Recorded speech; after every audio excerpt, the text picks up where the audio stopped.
Aujourd'hui, on va parler de quelle voiture choisir quand on se lance en libéral. Comme vous le savez, la voiture, c'est notre outil de travail principal. On passe 90% de notre temps là-dedans, donc c'est très important de faire le bon choix. Pour ma part, j'ai un Hyundai Tucson, je sais pas comment on dit.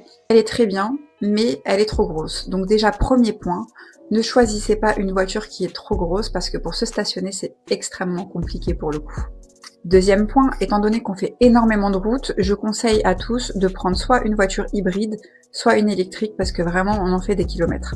Troisième point, les clés start and stop, c'est-à-dire que vous n'avez pas besoin de sortir votre clé de votre sac ou de votre poche à chaque fois pour démarrer votre voiture ou pour l'ouvrir. Ça, c'est un gain de temps incroyable. Quatrième point, la hauteur du véhicule. Si la voiture est trop basse, à force de monter, descendre, c'est hyper désagréable.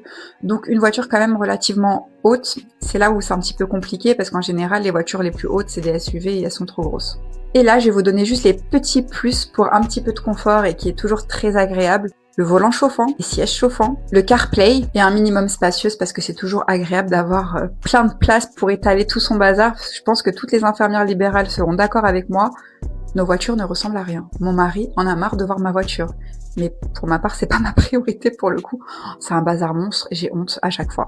Donc voilà, dites-moi si vous êtes d'accord avec moi, si vous avez d'autres points à rajouter et surtout dites-moi en commentaire quelle voiture vous avez. Je vous fais des bisous!